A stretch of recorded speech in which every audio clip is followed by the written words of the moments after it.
स्वागत है आप सभी लोगों का मेरे चैनल साइंस टू टेक्नोलॉजी में। मैं अनुपम विपुल आप सभी लोगों का स्वागत करता हूं आज के शो कैमरा ट्यूसडे में। आज हम लोग बात करेंगे अडोबी लाइटरूम के बारे में। तो आइए इसे समझने की कोशिश करते हैं।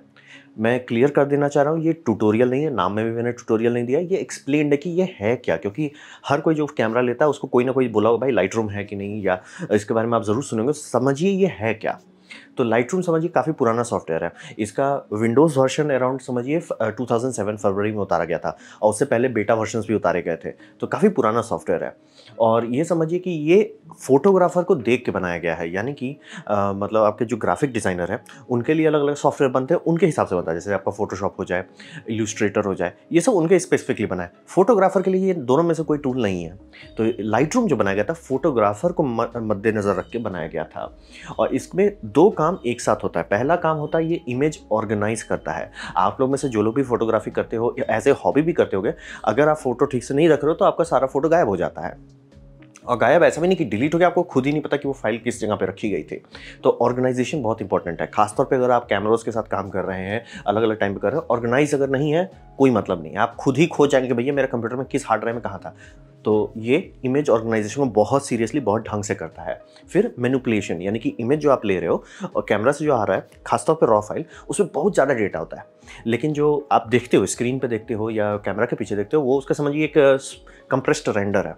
तो जब आप मैनिपुलेशन करते हो तो मैनिपुलेशन वो रॉ लेवल पे किया जाता है और आप बहुत चीज़ कर सकते हो उसके बाद। मतलब कि वाइट बैलेंस, सबसे ज़्यादा दिक्कत वाइट बैलेंस में आता है लोगों को।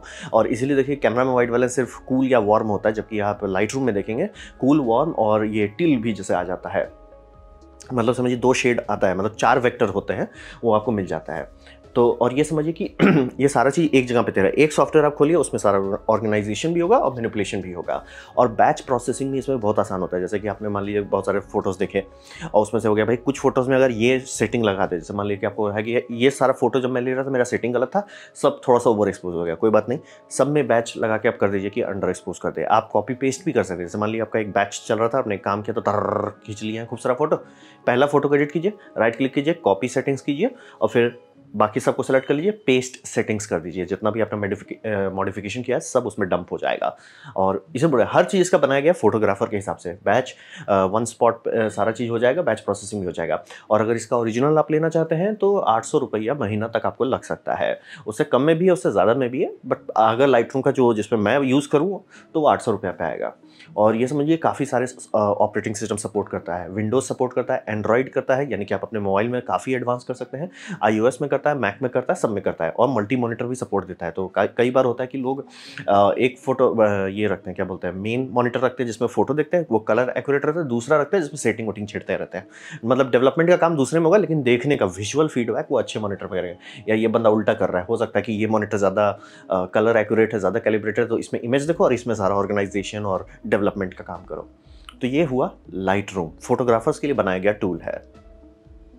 अब बात करते हैं लॉजिक क्या है। तो लॉजिक इसका ये है कि हर चीज़ को आप एक सेंट्रल कैटलॉग में डालिए।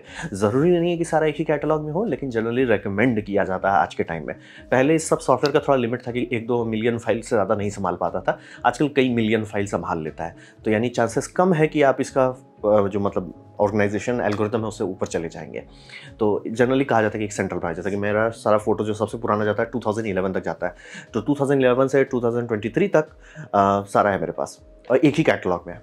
तो कैटलॉग का मतलब क्या होता है, कैटलॉग बस एक गुच्छा आप बना रहे हो जिसके अंदर सारा चीज़ आप डाल दे रहे हो। यहाँ पे आप करते हो फाइल इंपोर्ट, रेट करते हो और कीवर्ड लगा सकते हो। रेट करेंगे जो आप देखते हैं स्टार, और कीवर्ड भी, और ये समझना ज़रूरी है, ये सब आप विंडोज़ में डायरेक्टली देख सकते हैं। जैसे मान लीजिए किसी फाइल को आपने रेट कर दिया कि वो 3 स्टार है, 5 स्टार है। जैसे मान लीजिए आपका दिल खुश हो रहा है, 5 स्टार मार दिया, आपको लग रहा है भैया इसको डिलीट ही करना, 1 स्टार कर सकते हैं। आपको कि भैया ये 3 स्टार है, इसको लेकिन किसी को दे के करना, मतलब पॉलिश कराना होगा, तो आप कर सकते हैं। और विंडोज़ में राइट क्लिक अगर आप करते हैं, मतलब विंडोज़ एक्सप्लोरर में आपको ऑप्शन मिलेगा कि बाय रेटिंग कर लीजिए, आपके सारे फोटोज़ की रेटिंग देखिए। आप रेटिंग से ऑर्गेनाइज भी कर सकते हैं। जैसे मान लीजिए 3 स्टार रेटिंग वाला है जिसको थोड़ा मेहनत करना पड़ेगा, उसको सेलेक्ट करके किसी फोल्डर में रख लीजिए, जब टाइम मिले तो उसे एडिट कर सकते हैं।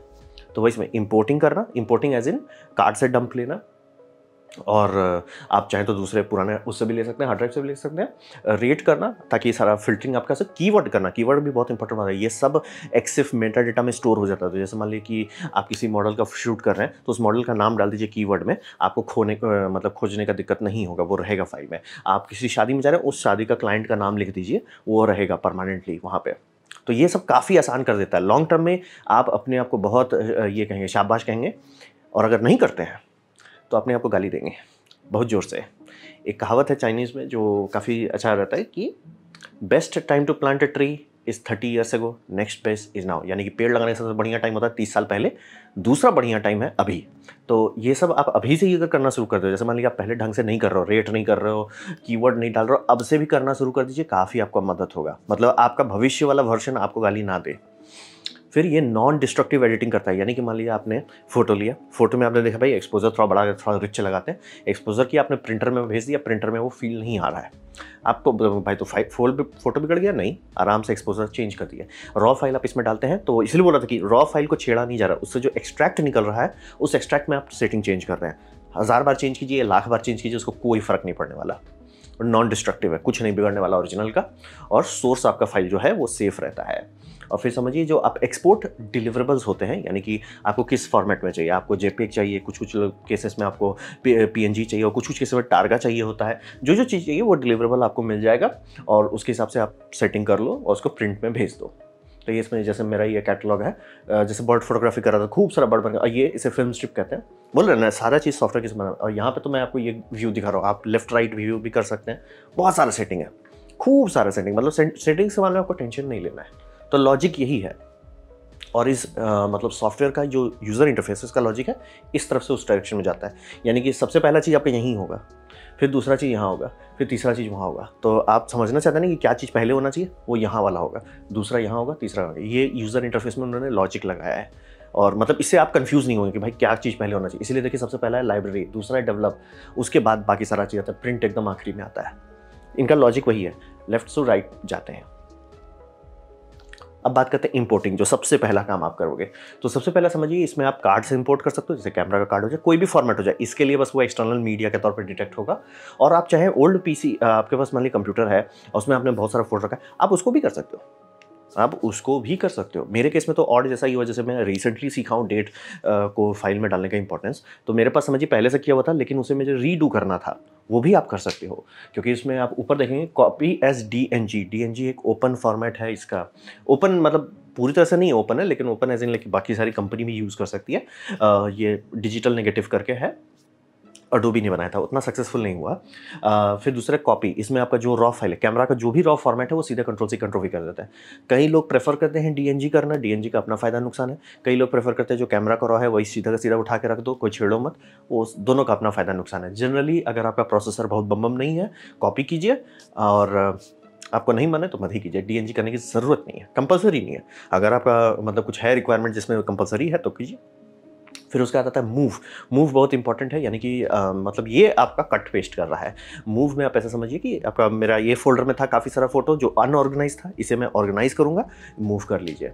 ऐड करना कि नहीं पहले से ही हार्ड ड्राइव में है, बहुत पुराना सब जिसको आपने ऑर्गेनाइज नहीं किया है, उसे आप कर सकते हो। तो ये सब वही हो गया, बेसिक लेयर पे हो गया। और ये होता है पहला लाइन मैनेजमेंट का। मैं बार बार बता रहा हूँ, ये ऐप का तभी फ़ायदा होने वाला है जब आप इसे अच्छे से यूज़ करते हैं। सिर्फ फोटो डेवलप करके दे रहे हैं, आप आधा काम कर रहे हैं। इसमें दो चीज़ है, मैनेजमेंट और डेवलपमेंट। मैनेजमेंट अगर आप नहीं करेंगे, आप अपने आप को ही दूसेंगे।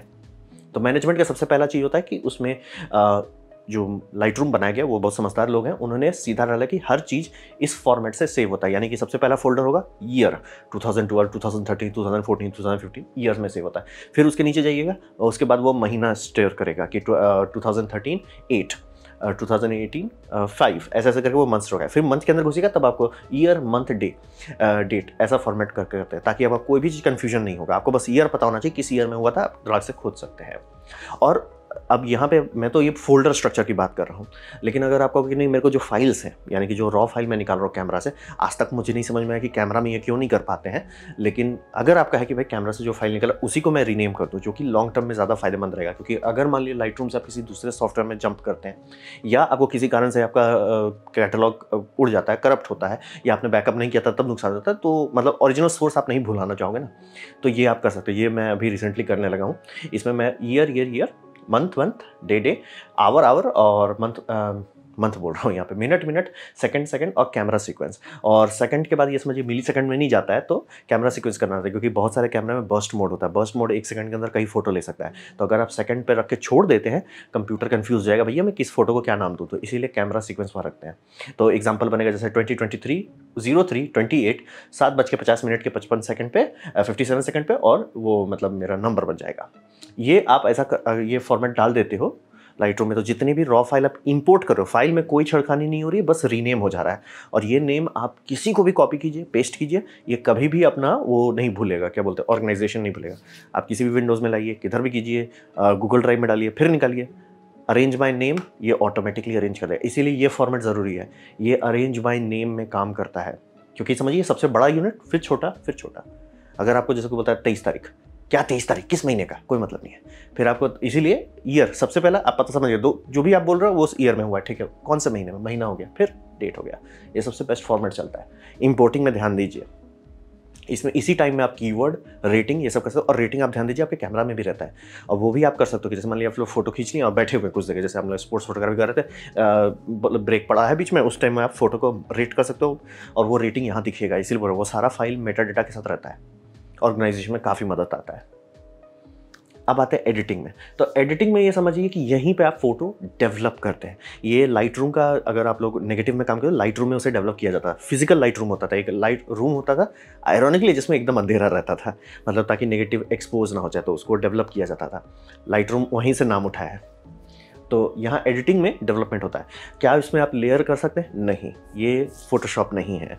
इसका मेन काम होता है डेवलपमेंट करना हो। इसमें मेन है ट्यूनिंग दी जाती है कि फोटो जो है रॉ फाइल, उसमें आप एकदम ट्यून करो, उसको मसाज करो।